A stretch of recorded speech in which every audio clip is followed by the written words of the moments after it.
अस्सलामुअलैकुम। हमारी YouTube channel health corner में आप सबको एक बार फिर खुशामदीद कहता हूँ। मुझे उम्मीद है कि आप सब बखैरियत व आफ़ियत होंगे। डियर ऑडियंस, आज एक मेडिकल कंडीशन पर बात करने जा रहे हैं। आपने अक्सर छोटे बच्चों को देखा होगा जिनके मुंह से राल टपकती है, लुआब दहन जिसको कहा जाता है, उनके मुंह से बहुत ज़्यादा मकदार में निकलती है। इसी तरह बाज़ औक़ात ये मसला बड़े लोगों को भी दरपेश आता है, ख़ुसूसन जब वो रात के वक्त सो जाते हैं तो उनका तकिया जो होता है वो गीला हो जाता है इसी रतूबत की वजह से। मेडिकल में इस कंडीशन को ड्रूलिंग कहा जाता है। इसी तरह साइलोरिया भी इसको कहा जाता है और हाइपर सलाइवेशन भी इसको कहा जाता है। मुख्तलिफ़ नाम है इसके।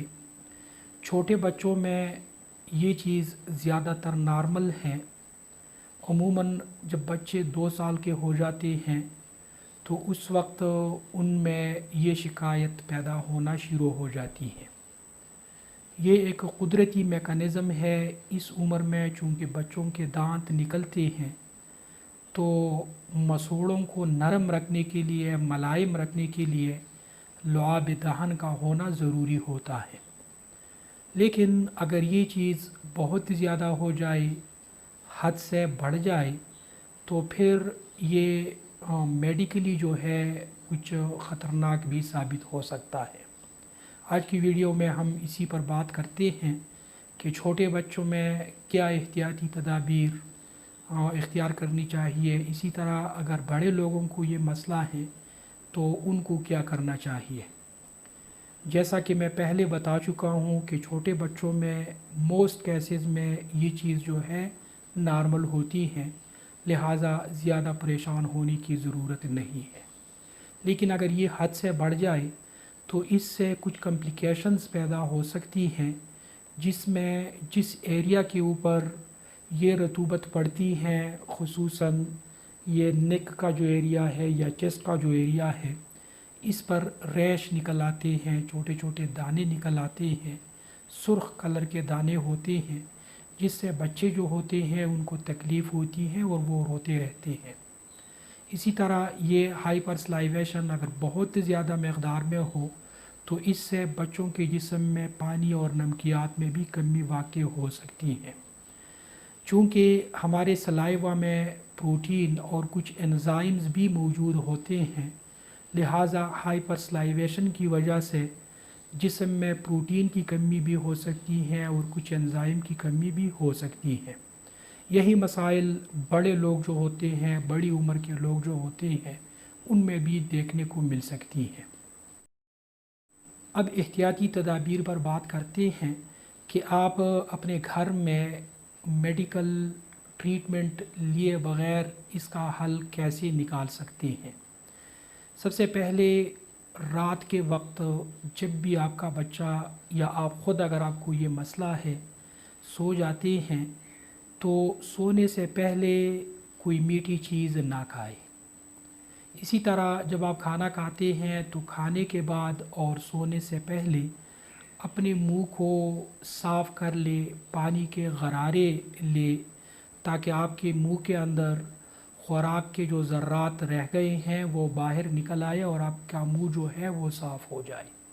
मोस्ट केसेस में ये इसी वजह से होता है कि आपके मुंह में ख़ुराक का कोई टुकड़ा मौजूद होता है और उसकी वजह से सलाइवेशन हो जाती है। इसी तरह एक और मसला है जिसको हम गैस्ट्राइटिस कहते हैं।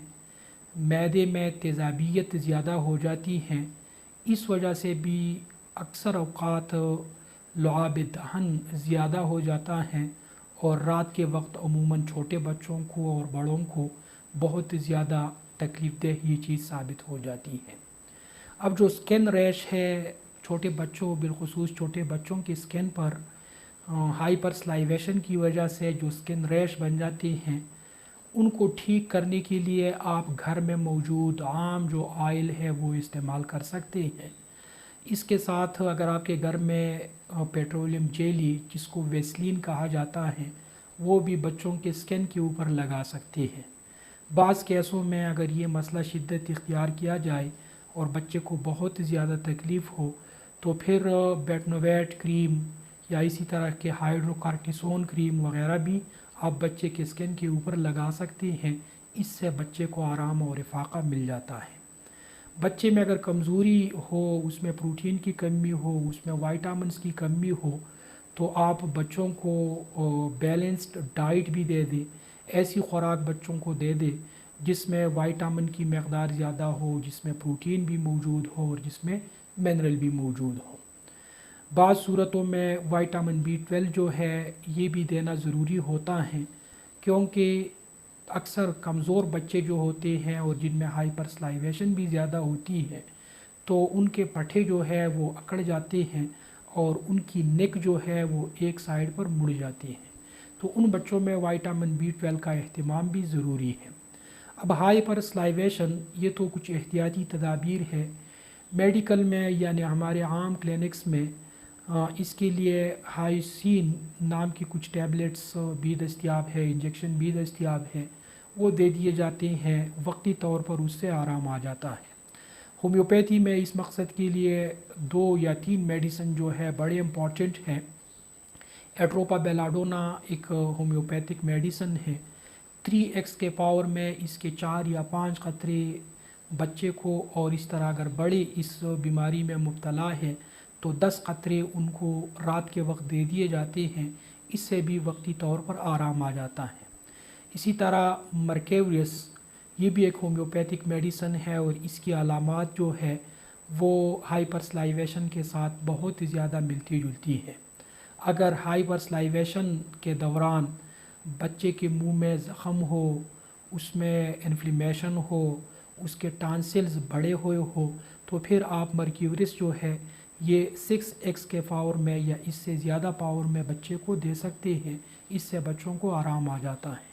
اسی طرح بوریکس جو ہے یہ بھی 3x کے پوٹینسی میں آپ بچے کو 5 اور بڑوں کو 10 قطرے دے سکتے ہیں، اس سے بھی بچوں کو آرام آ جاتا ہے۔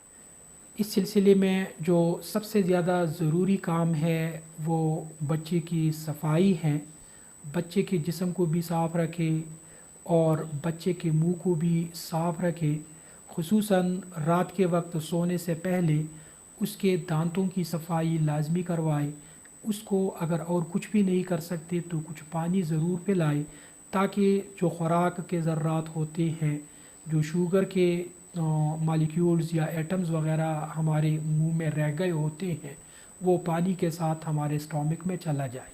اسی طرح اگر آپ کو معدے میں تیزابیت کا مسئلہ ہے تو اس کا علاج بھی کرا لیں، کیونکہ بعض صورتوں میں تیزابیت کی وجہ سے بھی ہائپر سلائیویشن ہو سکتی ہے۔ مجھے امید ہے کہ آپ ان احتیاطی تدابیر پر عمل کریں گے، آپ اپنی صحت کا بھی خیال رکھیں گے، اپنے بچوں کی صحت کا بھی خیال رکھیں گے۔ مجھے اپنی دعاؤں میں یاد رکھیں۔ اللہ نگہبان۔